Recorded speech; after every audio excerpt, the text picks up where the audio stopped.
ఆట అదృష్టం రెండు ఉన్నోడే ఇమాన్యుయల్. దీని మీద మీ ఒపీనియన్ ఏంటంటే కామెంట్ చేయండి. తనూజ ఆస్కార్ లెవెల్ యాక్టింగ్ చేసిందా అనేది కూడా మాట్లాడుకుందాం. అది ఇప్పుడు మనం తమ్నైల్ అలా పెట్టలేదు కానీ బట్ మాట్లాడుకుందాం ఏంటనేది క్లియర్గా. అండ్ నెక్స్ట్ వచ్చేసరికి అసలు ఏం జరిగింది, ఇమాన్యుయల్ ఎంత తెలివిగా గేమ్ ఆడాడు, అండ్ దివ్య వర్సెస్ సంజన గారిలో సో ఎవరు కరెక్ట్ ఎవరు తప్పు అనేది చాలా క్లియర్గా మాట్లాడుకుందాం. సో మాట్లాడేసుకునే ముందు ఓ లైక్ ఓ సబ్స్క్రైబ్, ఇటుపక్క లైక్ ఇటుపక్క సబ్స్క్రైబ్, వీలైతే ఆ బెల్ ఐకాను. అంత సీన్ లేదు లేదా రెండే ఎక్కువ అంటే సో లైక్ సబ్స్క్రైబ్ చేసి ఆపేసేయండి ప్లీజా. Thank you. Done. Okay, promo task. ఈ టాస్క్ చూస్తే బాగా గుర్తొచ్చేది ఏంటంటే నాకు రిజిస్టర్ అయిపోయింది ఏంటంటే నాకు గౌతమ్ ఆడిన టాస్క్ అనమాట. 8th వీక్ గౌతమ్ కెప్టెన్ అవుతాడు ఈ టాస్క్ ఆడి. అప్పుడు 9 మందో ఎంతోమంది ఇంకా ఎక్కువ మంది ఆడతారు. సో ఈ ఆడిన తర్వాత గౌతమ్ కెప్టెన్ అవుతాడు. మామూలుగా కూడా కాదు, గౌతమ్ తెగ పట్టేసుకుంటాడు. అసలు చాలా మందిలో మామూలుగా కూడా కాదు, గౌతమ్ భలే ఆడతాడు ఈ గేమ్. లాస్ట్ వరకు ఇక్కడ కూడా సేమ్ అంతే, అమ్మాయిలు ఉంటారు, వీక్ పీపుల్ స్ట్రాంగ్ పీపుల్ ఎవరైతే వాళ్ళని లేపేసుకుంటా ఉంటారు. చాలా మంచి గేమ్ ఇది, సూపర్ గేమ్ ఇది. దాని తర్వాత వేరే లెక్కలు మారిపోతాయి కానీ గౌతమ్ మాత్రం ఈ టాస్క్ త్వరలో పడతారు అబ్బాయి. ఎందుకో గుర్తు వచ్చింది, అది మీకు చెప్తుండే. ఈ టాస్క్ లో ఇమాన్యుయల్ ఇర్రగా తీస్తాడండి, నో డౌట్ ఇన్ దట్. చెప్పాను కదా, ఆట అదృష్టం ఉన్నోడే ఇమాన్యుయల్ అని. ఆట ఉంది, అదృష్టం కూడా ఉంది. ఆట ఓకే, అదృష్టం ఎక్కడ ఉందిరా అంటే అది కూడా చెప్తా, ఓకేనా, క్లియర్గా చెప్తా. మామూలు కూడా కాదు, ఇమాన్యుయల్ నెక్స్ట్ లెవెల్ అసలు. కాకపోతే ప్రాబ్లం ఏంటంటే నామినేషన్స్లోకి రావట్లేదు. దీన్ని గుర్తించాలి అంటే ఎవరైనా జనాలు నామినేషన్స్లోకి రావాలి కదా. ఈ ఆటను గుర్తించినప్పుడు నామినేషన్స్లోకి రానప్పుడు ఏంటంటే ఈ ఆటకి గుర్తింపు ఉండదు. ఈ వీక్కి ఎప్పుడో నామినేషన్స్లోకి వచ్చినప్పుడు ఆ వీక్ సరైన పర్ఫార్మెన్స్ లేదనుకోండి, న్యూట్రల్ ఆడియన్స్ గుర్తించరు. ఆయన ఫ్యాన్స్ ఆయన ఓట్లు వేస్తారు కానీ న్యూట్రల్ ఆడియన్స్ ఆయన గుర్తించరు ఆ సమయానికి. సో ఇలాంటప్పుడు ఆయన నామినేషన్స్లో కానీ ఉండగలిగితే నా అస్సలు మామూలుగా ఉంటుంది. ఈ పర్ఫార్మెన్స్కి ఓటింగ్ ఎలా పడుతుంది, అది మిస్ అయిపోతున్నాడు ఇమాన్యుయల్. అది నాకు చాలా బాధగా ఉందన్నమాట. సో ఆ టాస్క్ 6 ఆడతారు. సో మాధురి గారి టీంలో నుంచి 5 ఆడతారు, సంజన గారి టీంలో నుంచి 1 ఆడతారు. ఆ 1 ఆడేవాడు నిఖిల్ ఆడతారు. సో మాధురి గారి టీంలో నుంచి కళ్యాణ్, తనూజ, ఇమాన్యుయల్, రితు, దివ్య ఈ 5 ఆడతారు. ఈ 1 ఆడతారు అనమాట. 6 కెప్టెన్సీ టాస్క్. ఎవరైతే హ్యాట్ పట్టుకుంటారో ఆ హ్యాట్ పట్టుకున్న వాళ్ళు అక్కడ నిలబడిన కంటెస్టెంట్స్కి ఇవ్వాలి. వాళ్ళకి ఇచ్చినప్పుడు బయట వాళ్ళు ఆటోమేటిక్గా ఒక పర్సన్ తీసేస్తారు. ఇది simple as that. First Nikhil పట్టుకుంటాడు, చాలా పెద్ద మామూలు కూడా కాదు, పులుసు కారిపోద్ది ఈ గేమ్ ఆడితే. 8th సీజన్లో ఆడిన వాళ్ళకి తెలుసు ఆ విషయం ఏంటనేది, చూసిన వాళ్ళకి కూడా తెలుసు ఆ విషయం. మామూలు ఉండదు, చాలా కష్టం ఈ గేమ్ ఆడటం. ఎందుకంటే ఆ పట్టుకోవాలా లాక్కోవాలా మామూలుగా ఉండదు అనమాట.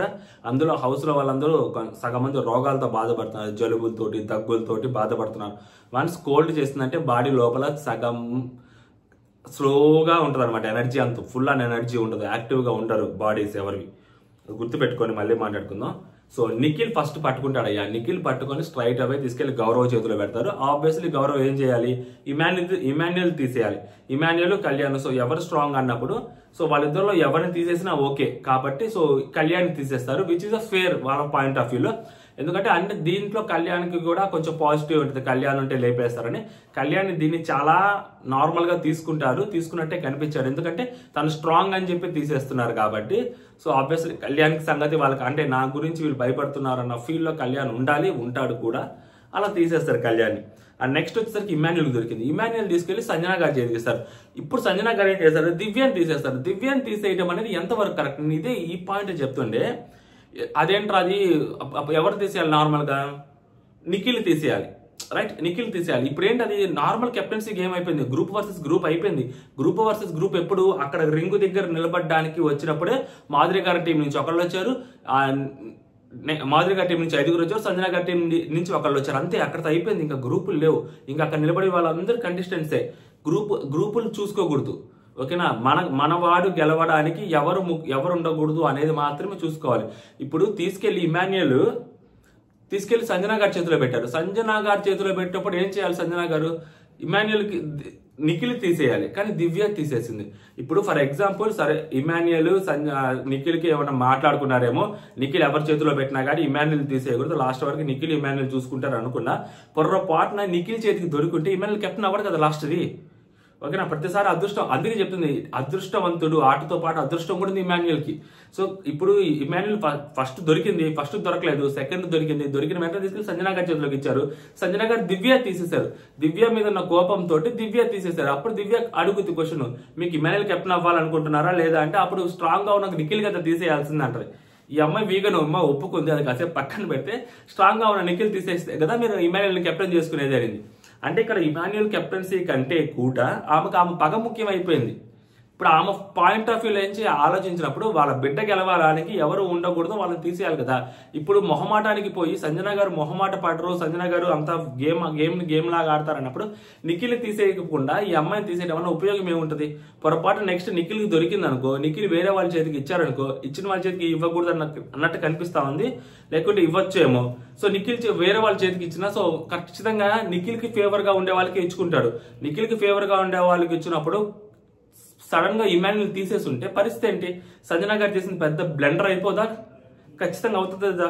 ఎప్పుడు లాస్ట్ వరకైనా కానీ ఇమాన్యుయల్కి దొరికింది కాబట్టి సరిపోయింది. ఇమాన్యుయల్కి దొరకకపోయింటే నేను అదే అంటుంది, టక్కని గేమ్ లాగా ఆడేసింటే సరిపోయేది. ఇలాంటివన్నీ వేరేలాగా తీసుకోవాలంటే బాగుంటుందేమో. ఇప్పుడు ఆ అమ్మాయి మాట్లాడటంలో అడగటంలో పాయింట్ అడగటంలో కరెక్టే, లాక్ చేయడంలో కూడా కరెక్టే. కానీ అంటే ఇమాన్యుయల్కి అంటే అప్పుడు అమ్మాయి చెప్పడం ఏంటంటే, మీకు ఇమాన్యుయల్ కెప్టెన్ చేయడం కంటే నన్ను పగ సాధించడమే మీకు చాలా ఇంపార్టెంట్, ప్రయారిటీ అన్న విధంగా అమ్మాయి చెప్పింది. కాకపోతే అమ్మాయి మీ కామన్ సెన్స్ ఉపయోగించండి అనేది. సో దానికి కొన్ని పదాలు, కామన్ సెన్స్ అనే పదం ఉపయోగించాల్సిన అవసరం లేదు. కామన్ సెన్స్ అనేది భూత అంటే భూత కాదు, లైక్ అనవసరం కదా ఆ పదం వాడటము. సో కొంచెం చూసుకొని ఉండాల్సింది. ఇలాంటి వాడితే సరిపోద్ది, కొన్ని పదాలు వాడకుండా ఉంటే సరిపోద్ది. ఎందుకంటే అది వేరేలాగా ట్రిగ్గర్ అయ్యే టైం ఉంటుంది, ఆ మూమెంట్లో వేరేలాగా ట్రిగ్గర్ అవుతుంది.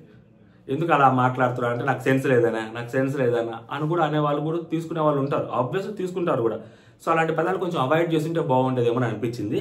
బట్ లాక్ చేయాలనుకోవడం కరెక్టే, అడగడము కరెక్టే మొదలన్నమాట. నెక్స్ట్ వచ్చేసరికి మళ్ళీ ఇక్కడ ఇమాన్యుయల్కి దొరికింది, ఓకేనా. మళ్ళీ ఇక్కడ ఇమాన్యుయల్కి దొరికేసరికి ఇమాన్యుయల్ తీసుకెళ్లి మాధురి గారికి ఇస్తారు. ఇది యాక్చువల్ గా ప్రోమోలు ఎలా ఉంటుంది సార్, లాస్ట్ లో పెడతారు ఇమాన్యుయల్ ఆట మారిపోద్ది అంటే ఇమాన్యుయల్ కూడా తీసుకెళ్లి సంజన గారి చేతిలో పెడతారు. సో సంజన గారి చేతిలో పెడితే ఏంటంటే ఇమాన్యుయల్ ఫస్ట్ అంటే నిఖిల్ ఉంచుతారు, ఆ తనూజాను నెక్స్ట్ ఎవరి అమ్మాయి పేరేంటి రీతునో తీసేస్తారు అని చెప్పి ఇమాన్యుయల్ సరే నిఖిల్ నేను లాస్ట్ వరకు ఆడుకుందాంలే అని చెప్పి ఇమాన్యుయల్ అనుకోంటారు ఇక్కడ, ఓకేనా. అందుకని సంజన గారి చేతిలో పెడుతుంటారు. అప్పుడు అటుపక్క మాధురి గారు ఏమంటారు తెలుసా, ఆట మారిపోద్ది ఇమాన్యుయల్ అంటే అప్పుడు ఇమాన్యుల్కి ఏమర్థమైంది తెలుసా, ఏమో ప్రతిసారి నాకే దొరకదు కదా, లాస్ట్ మూమెంట్ లో నాకు దొరకకపోతే నా పరిస్థితి ఏంది, అందుకే లాగుంది ఆమె మాట్లాడుతుంది. ఆమె పాయింట్ ఆఫ్ వ్యూ అదే, ఇమాన్యుయల్ ప్రతిసారి నీకు దొరకద్దాలని లేదు, నీకు అంత సీన్ లేదు, చూసుకో ఒకసారి బొక్క బోర్లా పడొద్దు అన్నట్టు ఆమె చెప్పింది మాధురి గారు. ఆమె ఇంటెన్షన్ అదే, దెబ్బకి తీసుకెళ్లి ఆమె దగ్గర నుంచి తీసుకెళ్లి మమ్మీ నేను మారుస్తున్నా మమ్మీ అని చెప్పి లాస్ట్ ఫ్రేమ్ వేశారు మనకి. అది సంజన గారి దగ్గర నుంచి తీసుకెళ్లి మాధురి గారికి పెడతారు, మాధురి గారు స్ట్రైట్ అవే నిఖిల్ చేస్తారు స్ట్రాంగ్ అని చెప్పి ఇమాన్యుయల్ క్లియర్ చేస్తారు. ఎందుకంటే ఇప్పుడు మాధురి గారు ఏమని ఆలోచిస్తుంటారు అక్కడ ముగ్గురులో ఎవరు గెలిచారో నా టీమే కదా అని మాధురి గారు ఆలోచిస్తుంటారు. బట్ సంజన గారి దగ్గరికి వచ్చేసరికి ఏంటంటే సంజన గారికి నా టీం కంటే ఇక్కడ బాండింగ్ ఎక్కువ ఉంది, బాండింగ్ చాలా పెద్దది సంజన గారికి. ఆ పాయింట్ లో సంజన గారి నుంచి ఆలోచించినప్పుడు సంజన గారికి ఇమాన్యుయల్ ని గెలిపించుకోవడం ఇంపార్టెంట్. ఎందుకంటే ఇమాన్యుయల్ తన కోసం కెప్టెన్సీ వదిలేసుకున్నాడు. సో ఇమాన్యుయల్ కోసం చేసే ఛాన్స్ వచ్చినప్పుడు కూడా ఇమాన్యుయల్ ని కెప్టెన్ చేయలేకపోయారు ఆ లైట్స్ ఆఫ్ చేసే టైంలో, కొడుకు కదా అని చెప్పి. సో అక్కడ బ్యాండ్ బారాత్ చేశారనమాట. అందుకని ఇప్పుడన్నా కానీ ఛాన్స్ వచ్చింది కదా, ఇప్పుడు కెప్టెన్ చేసుకునే ఛాన్స్ వచ్చింది కదా ఆమెకి, ఆ ఛాన్స్ ని యూటిలైజ్ చేసుకో ఉండాల్సింది. నిఖిల్ తీసేసి ఉంటే స్టార్టింగ్ లో నిఖిల్ తీసేసి ఉంటే సెకండ్ దాంట్లో ఇప్పుడు ఇమాన్యుయల్ పట్టుకోకపోయి ఉన్నా ఈజీగా కెప్టెన్ అయిపోయేవాడు. చాలా ఫెయిర్ ఛాన్స్ ఇమాన్యుయల్కి. నిఖిల్ ఉన్నప్పుడే పట్టుకున్నాడంటే వాళ్ళతో పట్టుకోవడం చాలా ఈజీ, ఎందుకంటే చాలా ఫాస్ట్గా రావాలి. వాళ్ళిద్దరిని చూస్తుంటే అక్కడ తనుజ అంత ఫాస్ట్గా పరిగిస్తున్నట్టు కూడా లేదు, అంత టూ మచ్ యాక్టివ్గా ఉన్నట్టు కూడా లేదు. బట్ ఫస్ట్ అమ్మాయి అంటే ఇట్లా ముందుకు ఇట్లా పడాలి, ఇంక్లైన్ ఇలా పడాలి. అమ్మాయి ఇలా నడుచుకుంటూ వచ్చి అప్పుడు కింద డౌన్ అవుతుంది, అది చాలా కష్టం. ఇలా వంగుని రావాలి ఫాస్ట్గా, అంత యాక్టివ్గా కనిపిస్తున్నట్లేదు. అక్కడ ఋతువుతో కూడా అంత ఫాస్ట్నెస్ కనిపించలేదు, ఈజీగా ఇమాన్యుయల్ తీసేసుకునేవాడు. సంజన గారు మిస్టేక్ చేస్తారేమోనని భయపడి మళ్ళీ నాకు దొరకదేమోనని చెప్పి తీసుకెళ్లి మాధురి గారు చేస్తే మాధురి గారు తీసేస్తారు. దాని తర్వాత కూడా మళ్ళీ తీసుకెళ్లి మాధురి గారి చేతిలో, ఇప్పుడు మళ్ళీ తీసుకెళ్లి మాధురి గారి చేతిలోనే పెడతారు. ఎందుకు మాధురి గారి చేతిలో పెడతారు? ఇప్పుడు వేరే వాళ్ళ చేతిలో పెడితే యాక్చువల్గా ఋతువుని తీసేయాలి. మామూలుగా ఇప్పుడు సంజన గారి చేతిలో పెట్టచ్చు. ఇప్పుడు వీళ్ళిద్దరు ఉన్నారు, ఇమాన్యుయల్ తీసుకెళ్లి సంజన గారి చేతిలో పెట్టచ్చు. ఆ ఋతువునో లేకుంటే నెక్స్ట్ తనుజాలు ఉండే, సో తనుజాను తీసేస్తుంది సంజన గారి చేతిలో పెడితే. రితు నుంచుద్ది. సో ఇప్పుడు ఆల్రెడీ ఇమాన్యుల్కి బయట కొంచెం పిక్చర్ అర్థమైంది కాబట్టి ఇప్పుడు మళ్ళీ మనతో మాట్లాడుద్ది, మన దగ్గరకు వచ్చింది, మనతో గొడవ పడతారు. ఇవన్నీ ఎందుకు అనవసరంగా మనమే నెగిటివ్ అవుతాం. అమ్మాయి పాజిటివ్గా ఉంది కదా బయటకి. తనుజ వచ్చి అడుగుద్ది కదా, మీ మమ్మీ చేతులు ఎందుకు పెట్టావు అది అని. తీసుకెళ్లి మాధురి గారి చేతిలో పెట్టేశారు అనుకో, మాధురి గారు డిసైడ్ చేస్తారు. మాధురి గారికి తెలుసు ఇక్కడ తనుజ నుంచి ఆ రితుని దూసేస్తుందని. ఇమాన్యుల్ చాలా తెలివిగా గేమ్ అనేది అర్థం చేసుకోండి. సంజన గారి చేతిలో పెడితే తనుజను తీసేస్తుంది. ఎందుకంటే రితు అనేది చాలా ఇంపార్టెంట్ ఆ అమ్మాయికి, సంజన గారికి. ఆమె చాలాసార్లు చెప్పుద్ది కూడా. కాబట్టి తనుజను తీసేస్తుంది. అంతా తనుజతో గొడవైంది కాబట్టి తీసుకెళ్లి మాధురి గారి చేతిలో పెడతారు వెరైటీగా. మాధురి గారు తీసుకెళ్లి రితుని తీసేస్తారు. నువ్వు ఎప్పుడు గేమ్ సపోర్ట్గా వస్తూ సపోర్ట్తోనే గేమ్ ఆడతావు అది ఇది అని చెప్పి. నేను ఎక్కడ సపోర్ట్తో ఆడాలని చెప్పి ఆమంటది. ఇది నా డెసిషన్ అని చెప్పి ఏమంటది. ఏదో ఒకటి అంటే ఇప్పుడు అక్కడ తనుజను ఉంచాలి కాబట్టి మాధురి గారు చాలా తెలివిగా రితుని తీసేస్తారు. ఇమాన్యుల్ ఇంకంతకన్నా తెలివితేటలు ఉపయోగిస్తారు తనుజను ఉంచడం కోసం. సో ఇప్పుడు తనుజ ఇమాన్యుల్ అన్నప్పుడు ఆబ్వియస్లీ ఇమాన్యుల్ గెలుస్తాడు. అయిపోయింది. అమ్మాయి డీహైడ్రేట్ పడిపోయి ఇప్పుడు అమ్మాయి అక్కడ పడిపోవటము, అందరూ వచ్చి అమ్మాయి చేతులు రుద్దటము, అది చేయటము, ఇట్లా ఇసరటము, డీహైడ్రేషన్ అయ్యి కళ్ళు తిరగటం అనేది జరుగుతుందండి. బాడీలో అమ్మాయికి ఆ ఫ్లూ ఉంది కాబట్టి, లోపల జలుబు ఉంది కాబట్టి ఖచ్చితంగా బాడీ కొంచెం అది డల్ అయిపోతారు. సో అంత డల్ అయిపోయినప్పుడు టూ మచ్ ఎనర్జీ అక్కడ మనం యూస్ చేస్తుంటాం కాబట్టి అమ్మాయికి ఉన్న దాంట్లో ఎనర్జీని నేను చెప్తుండే, అమ్మాయి ఎంత ఎనర్జీ యూస్ చేస్తుందంటే అమ్మాయి తెచ్చుకొని ఎనర్జీ యూస్ చేయాలి కాబట్టి, బాగలేదు కాబట్టి హెల్త్, అమ్మాయి అక్కడ ఎనర్జీ యూస్ చేసినప్పుడు ఆబ్వియస్లీ ఆ అమ్మాయి కొంచెం కళ్ళు తిరగడం అనేది సహజం. అది ప్రతి ఒక్కరికి జరిగేది. సో ఆ అమ్మాయికి జరిగింది అది. ఇప్పుడు దాన్ని మనం యాక్టింగ్ అనో, ఆస్కార్ లెవెల్ పర్ఫార్మెన్స్ అనో, ఇంకోటనో, తుప్పాస్ అనో, అమ్మాయి గేమ్ ఓడిపోయింది కాబట్టి నటిస్తుందనో, సీరియల్ యాక్టింగ్ అనో, ఇలాంటి మాటలు మాట్లాడుకునేటప్పుడు ఆలోచించాలి. మనమే నిన్న కూడా అనుకున్నాం ఆ అమ్మాయి అక్కడ లోపల వాళ్ళకందరికీ రోగాలతో బాధపడుతున్నారు, జలుబులతోటి దగ్గులతోటి బాధపడుతున్నారని. అది చాలా టఫ్ గేము. అమ్మాయిలు 6 సార్లు పరిగెత్తి 6 సార్లు 5 సార్లు పడాలి. పడినప్పుడు లాక్కోవడానికి ఉండాలి. ఎనర్జీ అంత ఉపయోగించలేరు, కష్టము. సో అమ్మాయి కళ్ళు తిరిగి ఉంటాయి. సింపుల్. ఇప్పుడు అది హాస్పిటల్కి వెళ్ళిపోయి మళ్ళీ తిరిగి వచ్చేది అంత కాదు, కానీ ఆ టైంకి ఆ మూమెంట్కి ఎట్ ద మూమెంట్ కళ్ళు తిరిగి ఉంటాయి. ఖచ్చితంగా క్లియర్గా కనిపిస్తుంది. మరి ఆ అమ్మాయి ఏమి నటిస్తున్నట్టు కూడా ఫేస్లో కనిపించలేదు. నటిస్తుంటే ఫేస్లో తెలిసిపోద్ది ఈజీగా. నిద్ర నటిస్తున్నట్టు కానీ లేదా నిద్రపోతున్న వాళ్ళకి చాలా తేడా ఉన్నట్టు అమ్మాయి కళ్ళు తిరిగి పడిపోయినట్టు కనిపిస్తుంది ప్రోమోలో, యాజ్ పర్ ద ప్రోమో. లైవ్లో చూసుకుందాం, ఎపిసోడ్ జరిగినప్పుడు లేదా లైవ్ జరిగినప్పుడు క్లియర్గా అర్థమైంది కదా అది ఎలా చేసింది. ఇప్పుడు హర్యానా ఒకసారి సేవ్ అయ్యానని హర్యానా టక్కన ఇట్లా పడిపోయి చూడండి 4th సీజన్లో, అది వన్ ఆఫ్ ద హైలైట్. అలా జరిగితే అది యాక్టింగ్ అనొచ్చు. ఓకేనా, అలా జరగకుండా నార్మల్గా పడిపోయింది అన్నప్పుడు అది మనం యాక్టింగ్ అంటే ఇంకా అంతకన్నా నీచం ఉండదు ఇంకోటి. ఓకేనా, అది అనమాట నేను చెప్పాలనుకుంది. ఇమాన్యుల్ వన్స్ అగైన్ అల్లాడి చేశాడు గేమ్. చాలా తెలివితేటలు ఉపయోగించాడు. ఎక్కడ ఉపయోగించాలో అక్కడ ఉపయోగించాడు. సో తను కెప్టెన్ అవ్వడం కోసం సంజన గారి చేతులు ఇంకోసారి పెడితే అన్యాయం అయిపోతారా బాబు, నేను ఏమో పగ నా మీద నా ప్రాణం. ఇప్పుడు ఏంటంటే ప్రతిసారి ఇమాన్యుల్ ఆమె జోకర్ని చేస్తుంటుంది సంజన గారు, ప్రతిసారి బఫూన్ చేస్తుంటుంది. ఇప్పుడు ఈ అబ్బాయి తీసుకెళ్లి మళ్ళీ ఆమె చేతిలో పెట్టుంటే మళ్ళీ తనుజాన్ని లేపేస్తాడు. ఆమె తనుజాన్ని లేపేసేది, నిఖిల్ని ఆ రితుని అలాగే ఉంచేది. ఈ అమ్మ ప్రతిసారి నేను బఫూన్ అయిపోతున్నాను రా బాబు అని అనుకుని ఇమాన్యుల్ తీసుకెళ్లి మాధురి గారి మాట వినగానే తీసుకెళ్లి షిఫ్ట్ కొడతాను చూసారా, అది నెక్స్ట్ లెవెల్. అండ్ మాధురి గారు అడగటం చూసారా ఇమాన్యుల్ ఆట మారిపోద్ది అని. అది ఇంకా ఎందుకంటే మాధురి గారు సంజన గారి మైండ్ సెట్ అర్థం చేసుకున్నారు. ఏమో నిఖిల్ అలాగే ఉంచుద్ది, తనుజాలు లేపేస్తుంది, అప్పుడు అన్యాయం అయిపోతారు, అంటే వాళ్ళ టీం గెలవలేరు కదా, ఒక్కరైనా గెలిస్తే బాగుంటుంది కదా అని ఆలోచించడం అనేది యాజ్ ఎ లీడర్గా బాగా నచ్చింది నాకు అటు సైడ్ నుంచి. అదనమాట. బట్ సంజన గారి దగ్గర వచ్చేసరికి లీడర్గా ఆలోచించాలా లేకుంటే కొడుకు గురించి ఆలోచించాలనేది రెండు వైపులా ఉంటుంది సంజన గారి దగ్గర. సో అప్పుడు సంజన గారు దాన్ని చాలా జాగ్రత్తగా డీల్ చేయాలి. సో అదనమాట సంగతి. అంతగా అనిపించలేదు నాకు. జై హింద్.